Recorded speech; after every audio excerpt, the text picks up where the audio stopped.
Hello students, कैसे हैं आप सब। आई होप आप सभी अच्छे होंगे। मैं आरती आप सभी का अपने परिवार फिजिक्स गुरु पर हार्दिक स्वागत करती हूं, जहां पर आप सभी पढ़ रहे हैं ग्रेजुएशन के लिए केमिस्ट्री, फिजिक्स और मैथ चल रहा है आपका अपनी एप्लीकेशन फिजिक्स गुरु पर। तो आपकी आज की क्लास है ये बीएससी सेकेंड सेमेस्टर के लिए केमिस्ट्री की क्लास है, जिसमें आपकी बुक चल रही है bio organic and medicinal chemistry, और इस बुक का ये लेक्चर नंबर 45 है जो हम आज डिस्कस करने वाले हैं। इससे पहले आपके 44 क्लासेस हो चुकी हैं जो आपको प्लेलिस्ट में मिल जाएंगी, सारी आप वहां से चेक कर सकते हैं, ठीक है। और इसमें लेक्चर नंबर 45 में हम यूनिट 8 के बारे में डिस्कस करने वाले हैं। आप सबको पता होगा, जो रेगुलर स्टूडेंट्स हैं उसको पता होगा उनको कि इसमें हम 8 यूनिट लास्ट टर्न पर हमने इसमें स्टार्ट कर दी थी, जो थी आपकी सिंथेटिक डाई। सिंथेटिक डाई के बारे में हमने क्या डिस्कस किया था, सिंथेटिक डाई कहाँ से स्टार्ट हुई थी, किन किन चीज़ों के स्टार्टिंग में यूज़ किया जाता था कपड़ों को रंगने के लिए, और फिर उसके बाद हमने किन चीज़ों के बारे में डिस्कस किया, उसका क्लासिफिकेशन के बारे में बात की। क्लासिफिकेशन के बारे में एक केमिकल कॉन्स्टिट्यूएंट्स के बेसिस पर हमने इसमें बात की थी, और दूसरी हमने क्लासिफिकेशन कौन सी टाइप में किया था, दूसरा क्लासिफिकेशन हमने इसमें इस टाइप पे किया था कि कौन कौन सी ऐसे मेथड्स हैं जिसके थ्रू आप कलर कर सकते हैं, कपड़ों पे डाई कर सकते हैं, ठीक है। आज हम इसमें बात करने वाले हैं कलर एंड केमिकल कॉन्स्टिट्यूशंस के बारे में, और इसका एक और नाम है बेटा, इसको इलेक्ट्रॉनिक कॉन्सेप्ट भी बोलते हैं। इलेक्ट्रॉनिक कॉन्सेप्ट क्यों बोलते हैं, इसी में आगे जब हम एक चीज़ के बारे में डिस्कस करेंगे जिसमें इलेक्ट्रॉन को लेकर कलर के बारे में डिस्कस किया जाएगा, तो उसको इस वजह से बोला जाता है इसको इलेक्ट्रॉनिक कॉन्सेप्ट, ठीक है। अब देखो, कलर एंड केमिकल कॉन्स्टिट्यूशन, इसको लेकर यानी कि कलर्स को लेकर कि ऑर्गेनिक मॉलिक्यूल में या ऑर्गेनिक कंपाउंड्स में कलर किस तरह से प्रोड्यूस होते हैं, कौन सी ऐसी चीजें हैं जो कलर प्रोड्यूस करती हैं, उसको लेकर O.N. विट आपके साइंटिस्ट थे, कलरिस्ट थे, जिन्होंने एक थ्योरी दी थी जो आपकी कही जाती है ON। ऑन मत पढ़ लेना, ऑन एक साथ नहीं है, ये O और N इस तरह से है ये, ठीक है। तो O.N. विट थ्योरी थी। इन्होंने सबसे पहले क्या किया था, नोटिस किया था।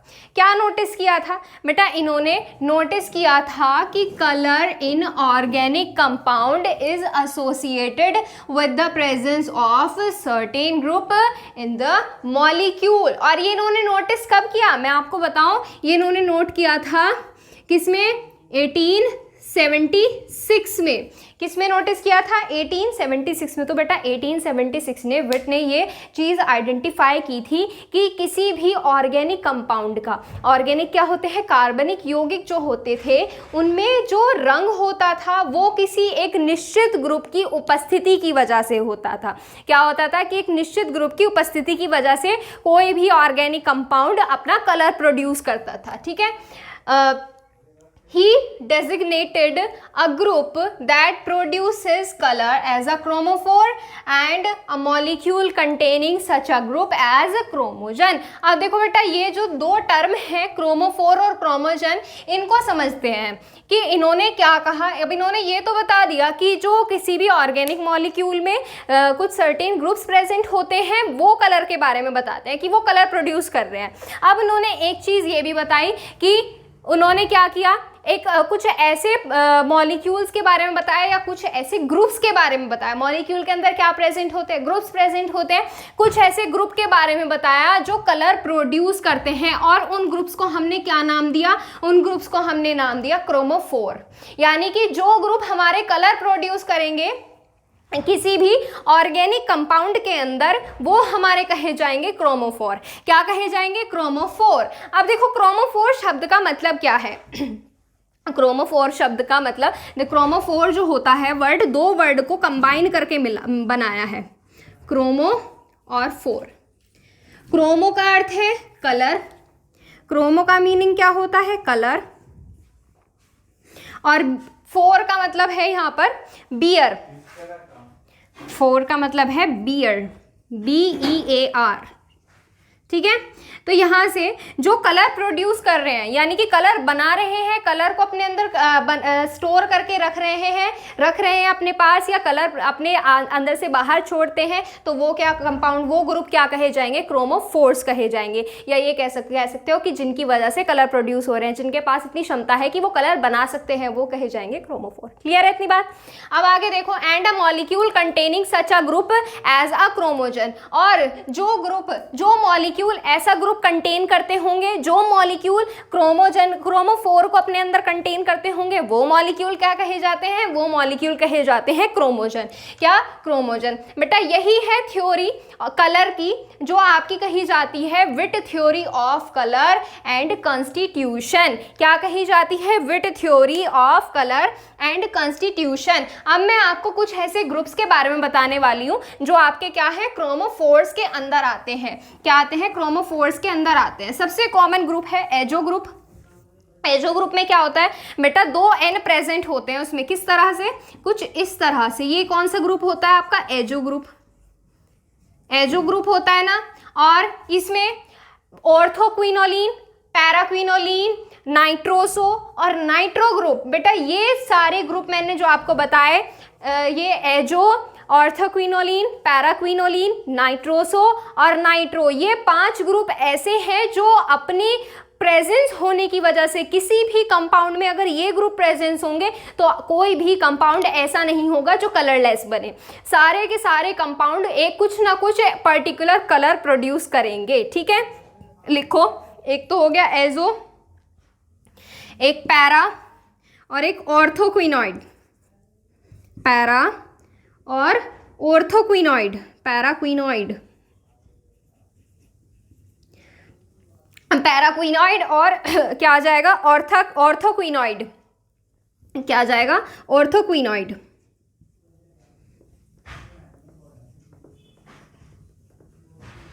और क्या बताया? नाइट्रोसो और नाइट्रो। क्या बताया? नाइट्रोसो और नाइट्रो। नाइट्रोसो ग्रुप और नाइट्रो ग्रुप। बताऊंगी कौन कौन से ग्रुप हैं, क्यों चिंता ले रहे हो बेटा? पैराक्विनोइड वो कहे जाएंगे, कौन से कहे जाएंगे? बना देते हैं ना, क्यों कंफ्यूज होते हो? ये आपके होते हैं बेटा पैराक्विनोइड। ऑर्थोक्विनोइड कौन से होते हैं? ऑर्थोक्विनोइड में बेटा जैसे आपका डबल बॉन्ड ये पैरा पोजीशन पर, मान लो ये मेन पोजीशन है 1 पर है, तो पैरा कौन सी होगी? इसके जस्ट अपोजिट वाली पैरा होगी। ऑर्थो कौन सी होगी? ये मेन है तो ऑर्थो इधर आ जाएगा, बस। इसके अलावा और कुछ नहीं होना। एक इधर डबल बॉन्ड और एक इधर डबल बॉन्ड। अंदर के डबल बॉन्ड कैसे हो जाएंगे? अंदर के डबल बॉन्ड इधर आ जाएंगे, कुछ इस तरह से। ठीक है, और इसी तरह क्या होगा? नाइट्रोसो आ जाएगा। नाइट्रोसो क्या होता है बेटा? NO ग्रुप प्रेजेंट होता है, N डबल बॉन्ड O, और नाइट्रो ग्रुप में NO2 प्रेजेंट होता है। क्या प्रेजेंट होता है? NO2। ठीक इसी तरह से क्या है? एजो, पैराक्विनोइड, ऑर्थोक्विनोइड, बेटा बॉन्ड स्पेस है ना बॉन्ड के बीच में, और ऑर्थोक्विनोइड, नाइट्रोसो और नाइट्रो ग्रुप। अब ये ग्रुप तो ऐसे हो गए। अब बेटा इनसे अलग भी कुछ ग्रुप्स हैं, इनसे अलग भी 2-3 ग्रुप्स हैं, लेकिन उन ग्रुप्स को लेने की कंडीशन क्या है? ये ग्रुप कुछ ऐसे मैं आपको बताने वाली हूँ जो ग्रुप अगर आपके एक्सेस क्वांटिटी में होंगे। एक्सेस क्वांटिटी का मतलब समझते हो? बहुत अधिक मात्रा में अगर दिए गए होंगे तो ही ये ग्रुप आपके कलर प्रोड्यूस कर पाएंगे, अदरवाइज ये ग्रुप कलर प्रोड्यूस नहीं करेंगे। यहाँ पर लिख लो इसमें आगे। और ग्रुप जैसे आपका इथाइलिन है, इथाइलिन क्या आ जाएगा बेटा? ये होगा इथाइलिन। इथाइलिन ग्रुप एक कार्बोनिल ग्रुप और एक एजोथाइमीन। एक आ जाएगा आपका कार्बोनिल ग्रुप CO, और क्या आ जाएगा? एजोथाइमीन। एजोथाइमीन में क्या जुड़ जाएगा बेटा? कार्बन के साथ ये इस तरह से। ये आपका क्या है? एजोथाइमीन ग्रुप है। लेकिन इन ग्रुप्स के लिए कंडीशन क्या है? इन ग्रुप्स के लिए कंडीशन ये है कि आपके एक्सेस क्वांटिटी में प्रेजेंट होने चाहिए। These group should present in the excess quantity. These groups should present in excess quantity, in excess quantity. ठीक है, ये इसमें नोट कर लो। ठीक, अब इसके बाद ये तो हो गई आपकी बात, कौन सी? विट की थ्योरी हो गई। उन्होंने ग्रुप बता दिए कि कौन कौन से ग्रुप कलर प्रोड्यूस होते हैं, और एक्सेस में भी बता दिए कि अगर एक्सेस क्वांटिटी में दिए गए होंगे तो कौन कौन से प्रोड्यूस करते हैं। अब मैं आपको इसमें बताने वाली हूँ कुछ टर्म्स के बारे में। जैसे आपकी ऑक्सोक्रोम टर्म है, ऑक्सोक्रोम टर्म के बारे में मैं आपको इसमें बताने वाली हूँ, लेकिन उससे पहले आप क्या करेंगे? इसका स्क्रीनशॉट लेंगे और ऑक्सोक्रोम टर्म को समझने के लिए और आगे की इलेक्ट्रॉनिक कॉन्सेप्ट को समझने के लिए ये क्लियर होना बहुत बहुत ज़रूरी है। क्यों? क्योंकि आगे बेटा इसमें सारी थ्योरी है। ये जो आप आज का लेक्चर है इसमें ज़्यादातर थ्योरी है, रिएक्शन बहुत कम है, ये कह सकते हैं रिएक्शन है ही नहीं इसमें। तो इसमें जो बेस है वो ये है, अगर ये क्रोमोफोर और क्रोमोजन ये क्लियर है ना और ये ग्रुप याद हो गए तो सारा खेल आसान है। ठीक है, पहले आप इसका स्क्रीनशॉट ले लो। देखो अब इसमें नेक्स्ट कंडीशन मैंने आपको बताई थी, ये है ऑक्सोक्रोम्स। ऑक्सोक्रोम के बारे में बताया था ना मैंने आपको। तो देखो, a coloured chromogen can not act as a dye. अब ये वर्ड है, जो लाइन है ये पूरी, ये है आपकी मेन, कि क्रोमोजन जो होता है सिर्फ आपका डाई की तरह वर्क नहीं करता है। In order to be a dye, chromosome must have another functional group that can help in fixing it over fabric। मतलब क्या है? मतलब बिल्कुल क्लियर है कि आपका जो क्रोमोजन होता है सिर्फ डाई की तरह वर्क नहीं करता है, ये सिर्फ कपड़ों को रंगने का काम नहीं करता है, बट डाई बनाने के लिए क्रोमोजन के पास एक ऐसा फंक्शनल ग्रुप होना ज़रूरी है। क्रोमोजन के पास एक ऐसा फंक्शनल ग्रुप होना ज़रूरी है जो उसको फैब्रिक पर फिक्स कर दे, या ये कह सकते हो कि सिंपली कि किसी भी फैब्रिक पर कलर करने के लिए क्रोमोजन खुद से कुछ नहीं करता, क्रोमोजन खुद से उस पर फिक्स नहीं हो सकता। उसको फिक्स होने के लिए, कपड़े पर रंग को पूरी तरह से फिक्स होने के लिए, पक्का होने के लिए उसके पास एक ऐसा फंक्शनल ग्रुप होना ज़रूरी है जो उस पर आसानी से फिक्स हो सके। कपड़े पर अगर एक बार कलर लग जाए या एक बार कलर हो जाए तो वो उससे उतरे ना। ठीक है, आगे देखो, auxochrome itself do not produces any colour. अब ऑक्सोक्रोम की बात आ गई। ऑक्सोक्रोम में बेटा क्रोमोजन की तरह अपने आप से कोई कलर प्रोड्यूस नहीं करता। ये कह सकते हो कि उन फंक्शनल ग्रुप की तरह मॉलिक्यूल के अंदर जो ऑर्गेनिक मॉलिक्यूल है अपने आप से कलर प्रोड्यूस नहीं करता, but can increase the intensity of colour. अब देखो, ऑक्सोक्रोम जो होते हैं बेटा कलर प्रोड्यूस नहीं करते हैं, ये डाई नहीं है, लेकिन ये आपकी किसी भी डाई के अंदर जैसे कोई भी कलर है उसकी इंटेंसिटी बढ़ा देते हैं। अब इंटेंसिटी बढ़ाने से मतलब क्या है? मान लीजिए कोई भी कलर है, लाइट शेड में है, अगर आप उसमें ऑक्सोक्रोम मिला दोगे तो वो डार्क शेड में हो जाएगा। जैसे फॉर एग्जांपल कोई आपके पास लाइट शेड में लाइट येलो कलर प्रेजेंट है, पेल येलो जिसको बोलते हैं, वो प्रेजेंट है, अगर आप उसमें ऑक्सोक्रोम मिला दोगे तो वो कैसा हो जाएगा? डार्क येलो हो जाएगा। ठीक है, अब ऑक्सोक्रोम जो होते हैं बेटा दो टाइप के होते हैं, एसिडिक और बेसिक। ये नेचर के बेसिस पर है, एसिडिक नेचर भी होता है और बेसिक नेचर भी प्रेजेंट होता है। अब मैं आपको कुछ ऐसे ऑक्सोक्रोम्स लिखाने वाली हूँ जो नॉर्मली रिएक्शंस में यूज किए जाते हैं, तो यहाँ से आप डाल सकते हो। पहले चाहो तो वीडियो को पॉज करके इतना नोट कर सकते हो। एक तो होता है आपका हाइड्रोक्सिल ग्रुप। क्या ग्रुप प्रेजेंट हो? अगर वहां पर हाइड्रोक्सिल ग्रुप प्रेजेंट हो, हाइड्रोक्सिल ग्रुप। दूसरा एल्कोक्सी ग्रुप। तीसरा फिनोलिक ग्रुप। याद रखना ये हाइड्रोक्सिल है और ये फिनोलिक ग्रुप है। ठीक है, एल्कोक्सी ग्रुप हो गया। एक है इसमें सल्फोनिक एसिड। सल्फोनिक एसिड क्या होता है? SO3H होता है, SO3H प्रेजेंट होना चाहिए, सल्फोनिक ग्रुप होना चाहिए उसमें। कार्बोक्सिलिक ग्रुप यानी कि COOH प्रेजेंट होना चाहिए, और अमीन ग्रुप आ सकता है। अमीनो ग्रुप जो होते हैं NH2 अमीनो ग्रुप। और इसमें एक ही और बचा है, एक है इसमें टर्सरी अमीन। टर्सरी अमीन ये ग्रुप आपका प्रेजेंट होने चाहिए। अगर कहीं भी आपके ये ग्रुप प्रेजेंट है किसी भी कंपाउंड के अंदर, hydroxyl group, alkoxy group, phenolic group, sulphonic group, carboxylic group, amino group और टर्सरी अमीन ग्रुप, ये अगर कहीं ग्रुप प्रेजेंट है तो मतलब वो आपके ऑक्सोक्रोम है। ये ग्रुप किसी भी कलर की इंटेंसिटी इंक्रीज कर सकते हैं। अब एक चीज और मेरे ध्यान से सुनना, अब इनकी एसिडिक और बेसिक नेचर की वजह से किसी भी ऑक्सोक्रोम को जब किसी सॉल्यूशन में मिलाया जाता है, या कह सकते हो कि किसी भी चीज में घोला जाता है, तो वो उसमें अपने साल्ट बनाना शुरू कर देता है और दो फॉर्म में वर्क करता है। क्या करता है? जब ऑक्सोक्रोम को उसके एसिडिक और बेसिक नेचर की होने की वजह से किसी भी सॉल्वेंट में मिलाया जाता है तो वो वहां से अपने साल्ट बनाना शुरू करता है, और दो तरह से वर्क करता है। दो तरह से वर्क कैसे? कि वो क्रोमोजन को डाई में कन्वर्ट कर देता है, क्रोमोजन को डाई में कन्वर्ट कर देता है और उसकी कलर इंटेंसिटी पर फर्क डालता है, कलर इंटेंसिटी पर इफेक्ट डालता है। तो यहां से आप क्या कर सकते हो, लिख लो इसमें आगे, बीइंग एसिडिक और basic in nature, being acidic और basic in nature, being acidic और बेसिक इन नेचर, एसिडिक और basic in nature auxochromes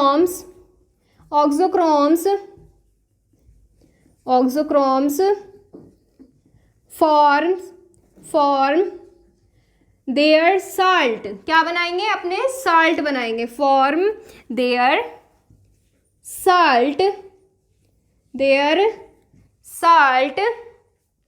in solution and perform two functions, in solution and perform two functions. कौन कौन से function मैंने आपको बताए, एक तो क्रोमोजन में कलर प्रोड्यूस करेगा और दूसरा कलर इंटेंसिटी पर इफेक्ट डालेगा। एक क्या है, it produces chromogen as a dye, या ये कह सकते हो it convert chromogen as dye, कि वो क्रोमोजन को डाई में कन्वर्ट कर देता है। It convert क्रोमोजन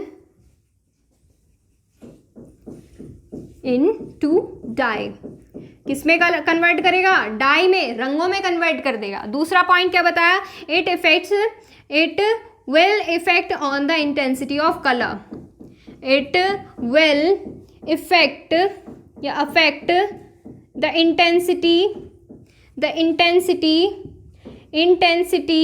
of, it will affect the intensity of colour by 2 ways, इसमें भी 2 तरीके हैं, सीधा एक ही तरीका नहीं है, ऑफ कलर बाय 2 ways। अब ये दोनों रास्ते कौन कौन से हैं, अब देखो इसमें भी आपके पॉइंट हैं, इसमें भी आपके क्या है, पॉइंट्स हैं। एक होते हैं बेटा आपके बाथोक्रोमिक, क्या होते हैं, एक होते हैं आपके बाथोक्रोमिक ग्रुप और एक होते हैं हिप्सोक्रोमिक ग्रुप। बेटा बाथोक्रोमिक ग्रुप में वो ऑक्सोक्रोम्स आएंगे जो आपके सिर्फ क्या करेंगे, कलर की इंटेंसिटी इंक्रीज कर देंगे, क्या कर देंगे, कलर की इंटेंसिटी इंक्रीज कर देंगे। यानी कि अगर कोई आपके पास हल्का रंग है उसको अगर ऑक्सोक्रोम मिलाओगे तो वो डार्क कर देंगे। और हिप्सोक्रोमिक में वो आते हैं जो आपके कलर की इंटेंसिटी को डिक्रीज कर देंगे। डिक्रीज करने से क्या मतलब है, अगर आपके पास कोई लाइट येलो कलर का कोई कंपाउंड है या कोई भी चीज है, अगर आप उसमें ऑक्सोक्रोम मिला दोगे, कौन से वाले, हिप्सोक्रोमिक वाले, हिप्सोक्रोमिक ग्रुप जो रखते होंगे, अगर आप उनमें वो मिला दोगे तो वो आपके जो कंपाउंड है या कोई भी चीज है उसका कलर और फेड कर देंगे। ठीक है, तो पहले उनके बारे में भी लिखेंगे, पहले आप क्या कर सकते हैं, इनका स्क्रीनशॉट ले सकते हैं या फिर बाद में भी ले लेना। बाथोक्रोमिक की डेफिनेशन लिख लो चाहो तो पहले। बाथोक्रोमिक ग्रुप,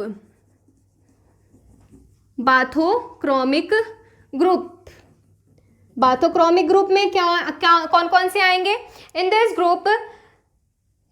ग्रुप या bathochromic groups are those auxochromes, लिख लो इसमें बेटा, बाथोक्रोमिक ग्रुप्स, मैं डिक्टेट कर रही हूं आपको, चाहो तो पहले इसका स्क्रीनशॉट लो या फिर बेहतर है कि आप वीडियो पॉज करो और नोट करो खुद से। लिखो इसमें, bathochromic groups are those auxochromes which bathochromic groups are those auxochromes which increase the intensity of color, which increases the intensity of color, जो कलर की इंटेंसिटी को और क्या कर देंगे, इंक्रीज कर देंगे। ठीक है, इसमें एग्जाम्पल में क्या आ सकता है, नाइट्रोबेंजीन, एग्जाम्पल में क्या आ सकता है, एग्जाम्पल मैं करा देती हूँ आपको बेटा, इसमें एग्जाम्पल में आएगा आपका नाइट्रोबेंजीन। नाइट्रोबेंजीन में क्या प्रेजेंट होता है, NO2 ग्रुप प्रेजेंट होता है और आपके बॉन्ड्स प्रेजेंट होते हैं, किस तरह से, अल्टरनेट पोजीशन में जैसे आपका होता है। नाइट्रोबेंजीन हो गया। अब बेटा नाइट्रोबेंजीन का जो कलर होता है वो कैसा होता है, लाइट येलो कलर का होता है। कैसा होता है, लाइट येलो कलर का होता है। और इसमें जो नाइट्रोबेंजीन है, नाइट्रोबेंजीन जो कलर प्रोड्यूस कर रही है अपना लाइट येलो, सिर्फ इस NO2 ग्रुप की वजह से कर रही है। क्यों, क्योंकि ये जो आपका ग्रुप है क्रोमोफोर है, क्रोमोफोर ग्रुप प्रेजेंट है यहाँ पर, है या नहीं है। लेकिन जब हम इसमें ऑक्सोक्रोम मिला देंगे, जब हम इसमें से कोई सा भी एक ऑक्सोक्रोम मिला देंगे, मान लो मैंने अमीनो ग्रुप मिला दिया, यहाँ से क्या बन जाएगा, नाइट्रोएनिलीन बन जाएगा। यहाँ से क्या बनेगा फिर आपका, ये कौन सा ग्रुप प्रेजेंट है, NO2 ग्रुप प्रेजेंट है, तो यहाँ से क्या बन जाएगा, नाइट्रोएनिलीन बन जाएगा। अब क्रोमोफोर है, ऑक्सोक्रोम मिला रहे हैं, क्रोमोफोर में ऑक्सोक्रोम मिला रहे हैं, और यहाँ पर हम क्या, यहाँ पर इसका लाइट येलो कलर से क्या बन जाएगा, ये डाई में कन्वर्ट हो जाएगा। मैंने बताया ना, कन्वर्ट क्रोमोजन इनटू डाई, तो ये डाई में कन्वर्ट हो जाएगा और लाइट येलो से कैसा हो जाएगा, डार्क येलो हो जाएगा। तो यहाँ पर अगर आप इसमें क्या मिलाओगे बेटा, इसमें अगर आप ऑक्सोक्रोम मिलाओगे, मान लो ये वाला मिला दिया, यहाँ से ये क्या बन जाएगा, नाइट्रोएनिलीन बन जाएगा, NH2 ग्रुप, और यहाँ पर NO2 ग्रुप प्रेजेंट है, तो यहाँ से ये क्या बन जाएगा, नाइट्रोएनिलीन बन जाएगा। ये आपका क्रोमोफोर है और ये आपका क्या है, ऑक्सोक्रोम है, ये क्या है, ऑक्सोक्रोम है, ठीक है। ये आपका कैसा होता है, डार्क येलो कलर का होता है, कैसा होता है, डार्क येलो कलर का होता है, और अब ये डाई की तरह यूज किया जा सकता है, ठीक है। ये हो गया आपका बाथोक्रोमिक ग्रुप। अब इसके जस्ट अपोजिट जो है आपका हिप्सोक्रोमिक, हिप्सोक्रोमिक में उल्टी डेफिनेशन लिख सकते हो बिल्कुल, इसका पलट के जो भी लिखा है। तो बेटा उससे पहले मैं चाहती हूँ आप इस पूरे का स्क्रीनशॉट लो, उसके बाद फटाफट से हिप्सोक्रोमिक करते हैं और फिर इलेक्ट्रॉनिक कॉन्सेप्ट की तरफ बढ़ते हैं, ठीक है। स्क्रीनशॉट लो इसका। तो देखो आगे हिप्सोक्रोमिक ग्रुप, मैंने अभी आपको बताया हिप्सोक्रोमिक ग्रुप में वो ऑक्सोक्रोम्स आएंगे जो कलर इंटेंसिटी को डिक्रीज करेंगे। तो डेफिनेशन कैसे लिखोगे, इसमें डेफिनेशन इस तरह से लिखी जाएगी, इसमें such auxochrome which decreases the intensity of colour, which auxochrome या those auxochromes which can decrease the intensity of color, इसमें वो ग्रुप्स आ जाएंगे। एग्जाम्पल में क्या आ सकते हैं इसमें, एग्जाम्पल में जैसे आपका फिनोलिक ग्रुप है, फिनोलिक ग्रुप एक नॉर्मल ऑक्सोक्रोम की तरह वर्क करता है, लेकिन अगर फिनोलिक ग्रुप के हाइड्रोजन को हम क्या कर दें, रिप्लेस कर दें किसी भी ग्रुप से जो आपका ऑक्सोक्रोम ना हो, तो वो आपके हिप्सोक्रोम की तरह एक्ट करने लगते हैं, यानी कि वो ऑक्सोक्रोम आ जाते हैं आपके, जो आपके कलर की इंटेंसिटी को डिक्रीज करने लगते हैं। तो इसमें एग्जाम्पल में क्या लिख सकते हो, डेफिनेशन मैंने आपको बताई अभी, बिल्कुल ऐसे ही लिख सकते हो कि जो आपकी कलर इंटेंसिटी डिक्रीज कर दें। एग्जाम्पल में क्या लिखोगे, नॉर्मल फिनोलिक ग्रुप लिखो, इसमें बेटा साथ साथ लिख लो। एग्जाम्पल है ये कि जो आपका फिनोलिक ग्रुप होता है इज अ नॉर्मल ऑक्सोक्रोम, ये क्या है आपका, एक नॉर्मल ऑक्सोक्रोम है, ठीक है। ये बात तो हो गई, normal auxochrome. But if we replace hydrogen,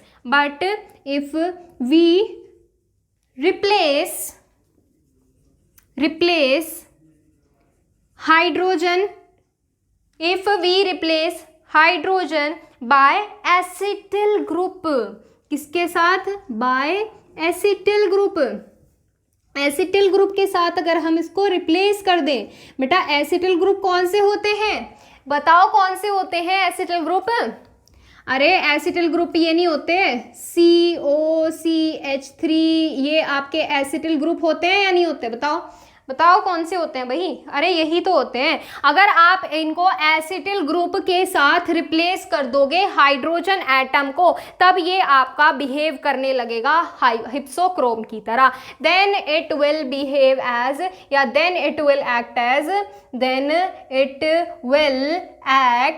as आपकी हेडिंग लिख लो यहाँ पे हिप्सोक्रोम, ठीक है। तो यहाँ पर आपका कंप्लीट हो गया ऑक्सोक्रोम वाली टर्म। अब इसके बाद चलते हैं इलेक्ट्रॉनिक कॉन्सेप्ट की तरफ। तो बेटा इलेक्ट्रॉनिक कॉन्सेप्ट जो है आपका थोड़ा सा बड़ा है पर आसान भी है। आसान क्यों है, क्योंकि सारे पढ़ रखे हैं आपने।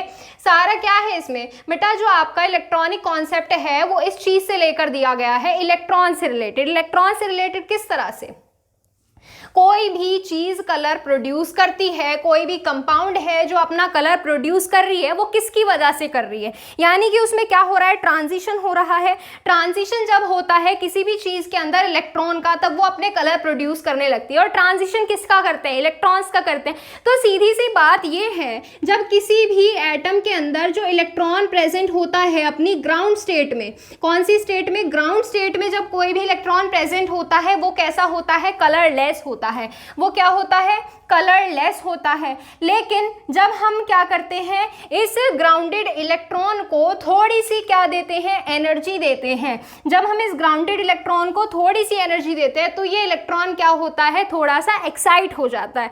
एक्साइट होकर कहाँ पहुंच जाता है बेटा, ये एक्साइट होकर आपकी एक्साइटेड स्टेज में पहुंच जाता है। ये कैसी स्टेट है, एक्साइटेड स्टेट है, एक्साइटेड स्टेज है ये। मतलब बिल्कुल सिंपल है कि जब भी कोई भी आपका कोई भी कंपाउंड या कोई भी ऑर्गेनिक मॉलिक्यूल, मैं आपको बता रही हूँ ये चीज़ लिख लेना इसमें अगर आप चाहो तो, वैसे तो ये थ्योरी है पूरी।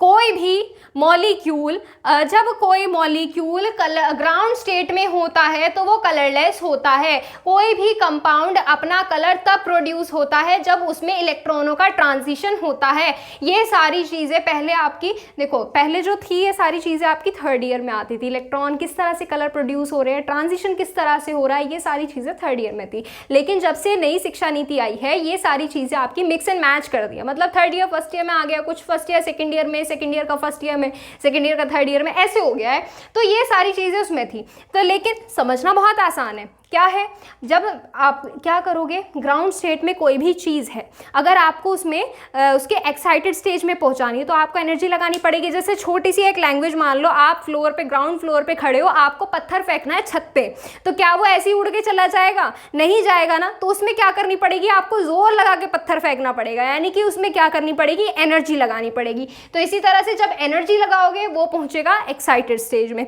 अब ये तो हो गई बात इतनी।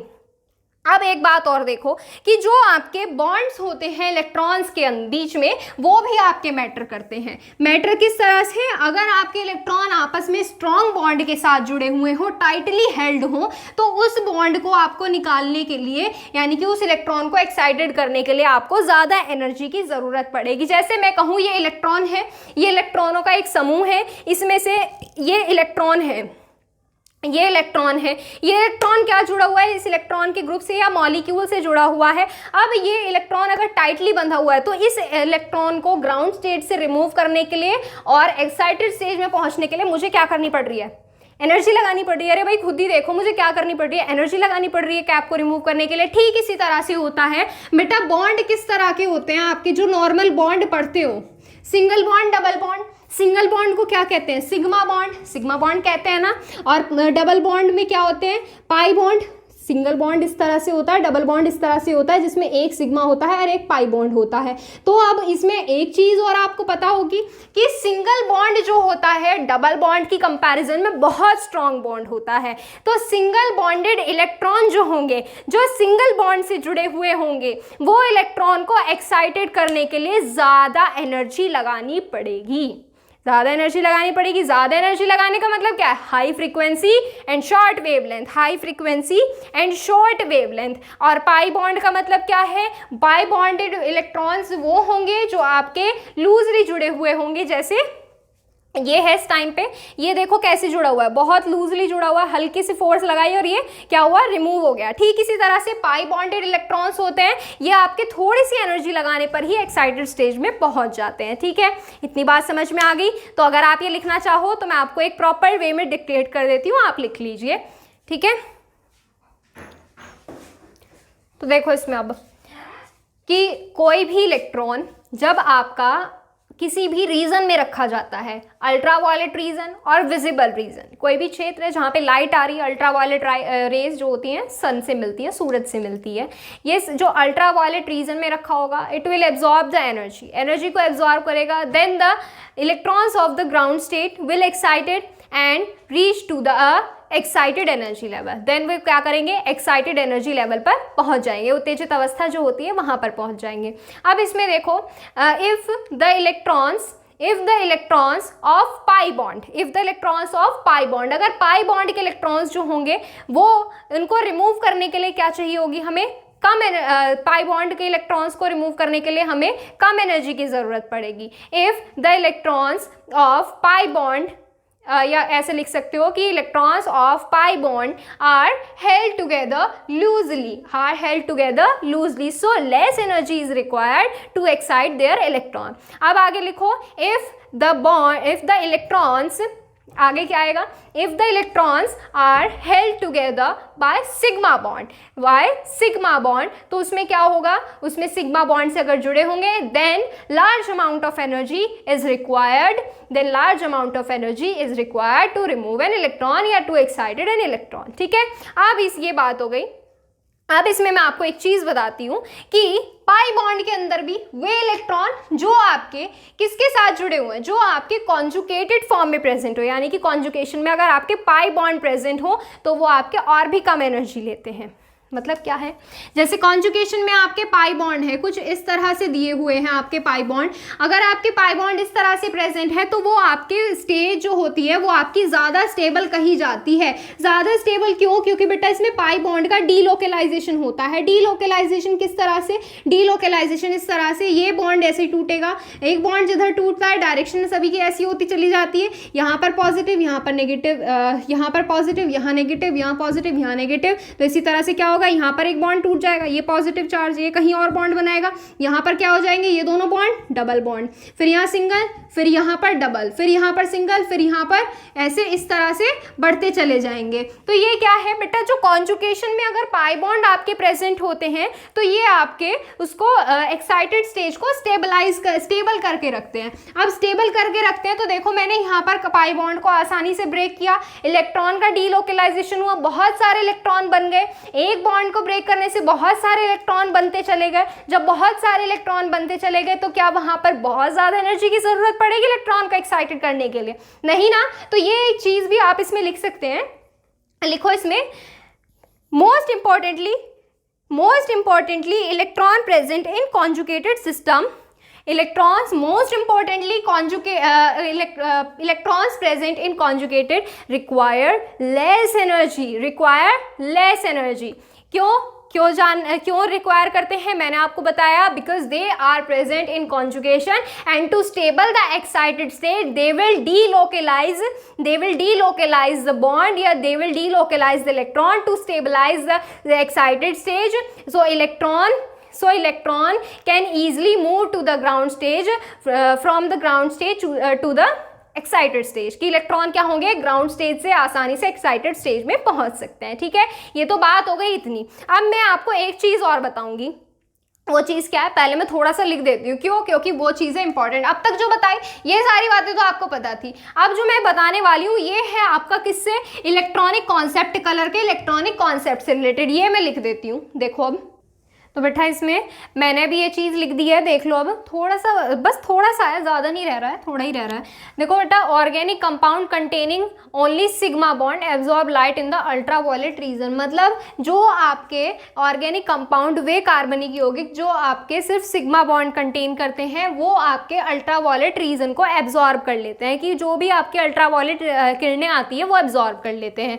वेयर एज जबकि आपके जो पाई बॉन्ड ग्रुप कंटेन करते हैं वो आपके अल्ट्रावायलेट रीजन के साथ साथ विजिबल रीजन को भी, विजिबल रीजन से जो लाइट आती है उसको भी एब्जॉर्ब कर लेते हैं। अब ये विजिबल रीजन और अल्ट्रावायलेट रीजन क्या है बेटा, कोई भी कलर, कोई भी ऑर्गेनिक कंपाउंड जब ही कोई कलर रिप्रेजेंट करता है, अगर उसकी वेवलेंथ अल्ट्रावायलेट रीजन या विजिबल रीजन मेन मान लो विजिबल रीजन में आ जाती है। या ये कह सकते हो कि जैसे मान लो अंधेरे में हो आप, और जैसे आपको कुछ दूरी तय करने पे, कुछ डिस्टेंस तय करने पे कोई भी ऐसी रोशनी वाली जगह मिल रही है जहां पर आपको कलर्स दिख रहे हैं, जहां पर क्या दिख रहे हैं, कलर्स दिख रहे हैं। तो ऐसा बिल्कुल इसी तरह से इसमें होता है कि कोई भी चीज कलर तभी दिखा सकती है जब वो विजिबल रीजन में आ जाती है। ठीक इसी तरह से आपको भी कोई भी कलर तभी दिख सकता है जब आप रोशनी में आ सकते हो। अगर मैं ये रूम बिल्कुल बंद कर दूं और यहाँ पर आपको रेड या ग्रीन या ब्लू या येलो कोई भी कलर दिखाऊं, क्या आपको दिखेगा? अंधेरे में नहीं दिखेगा ना। लेकिन कलर आपको तब दिखने लगेगा जब मैं यहाँ पर लाइट लगा दूंगी, यानी कि यहाँ पर लाइट्स ऑन कर दूंगी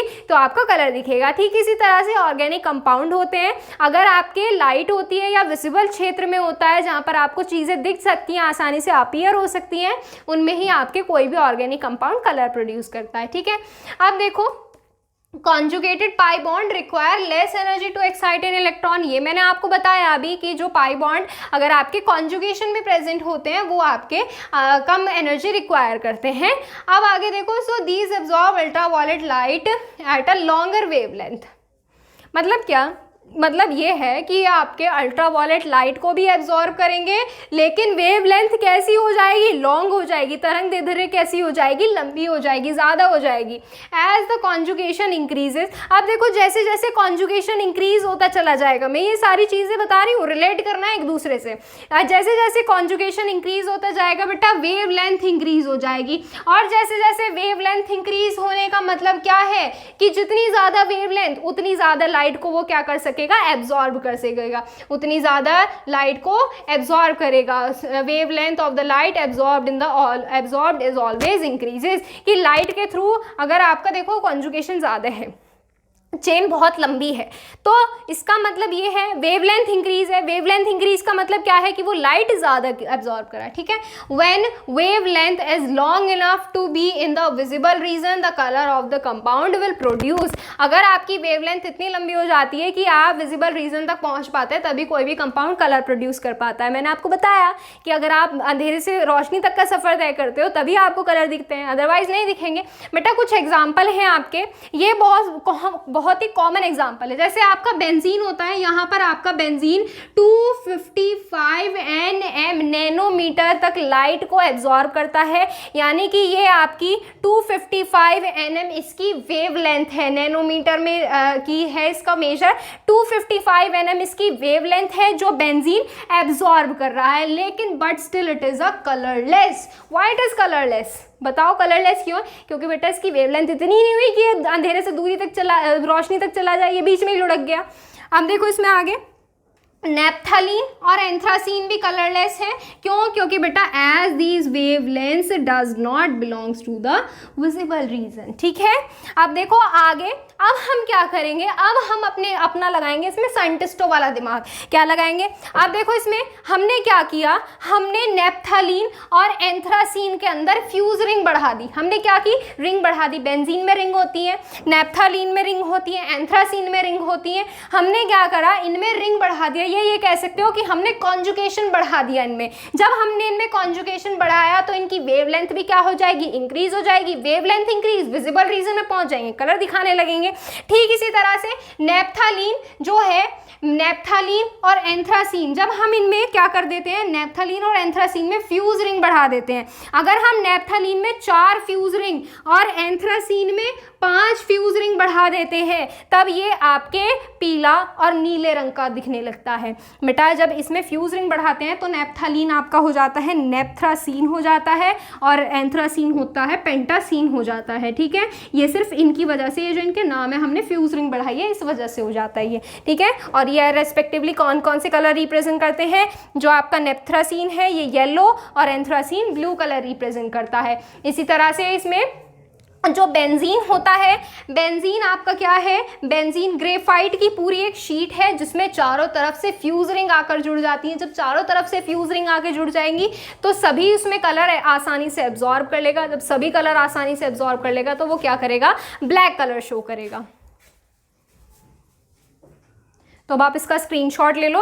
इसके अलावा और भी एग्जांपल्स हैं इसमें, बट जो मेन है वो यही है। बस इसमें क्या ध्यान रखने वाली चीज़ है, इसमें नोट करने वाली बस एक चीज़ यही है कि पहले कंपाउंड कैसा होना चाहिए, जो ऑर्गेनिक मॉलिक्यूल हम ले रहे हैं उसकी वेवलेंथ अगर शॉर्ट है, विजिबल रीजन में नहीं पहुंचेगा तो कलरलेस रहेगा। और अगर जैसे जैसे कॉन्जुगेशन इंक्रीज करोगे, कोई आपका डबल बॉन्ड में है, इस तरह से, किसी में सिग्मा बॉन्ड है, किसी में पाई बॉन्ड है, अगर ये दिए हुए हैं तो इसमें क्या होगा, कॉन्जुगेशन पाई बॉन्ड का इंक्रीज होगा। और अगर रिंग प्रेजेंट होंगी, जैसे बेंजीन में किस तरह से प्रेजेंट होता है, बेंजीन में रिंग इस तरह से प्रेजेंट होती है, तो इसमें बेंजीन में जैसे जैसे फ्यूज रिंग इंक्रीज होती चली जाएंगी वैसे वैसे इसमें कॉन्जुगेशन इंक्रीज होगा, कॉन्जुगेशन इंक्रीज, वेवलेंथ इंक्रीज हो जाएगी, वेवलेंथ इंक्रीज हो जाएगी, विजिबल रीजन में पहुंच जाएगा। जब विजिबल रीजन में आ जाएगा तो कलर भी क्या हो जाएगा, अपीयर होने लगेगा, ठीक है। तो यहां से हो गई है इसके एग्जाम्पल, और इसी के साथ कंप्लीट हो गई है इलेक्ट्रॉनिक कॉन्सेप्ट जो था आपका। अब इसके बाद है इसमें कुछ कलर्स हैं, जैसे आपके इसमें कुछ कंपाउंड बनाएंगे, जैसे रेड है, ऑरेंज है, ग्रीन है, ये सारे कलर किस तरह से केमिकल कंपाउंड्स को लेकर बनाए जा सकते हैं, ये सारी चीजें करेंगे नेक्स्ट टर्न पर। आज करेंगे बस इतना ही, तो बाकी करेंगे नेक्स्ट टर्न पर, ठीक है। आज के लिए इतना ही। अगर आपने इसका स्क्रीनशॉट नहीं लिया तो आप इसका एक बार स्क्रीनशॉट ले लो, बाकी करेंगे नेक्स्ट टर्न पर। आज के लिए इतना ही। Thank you so much.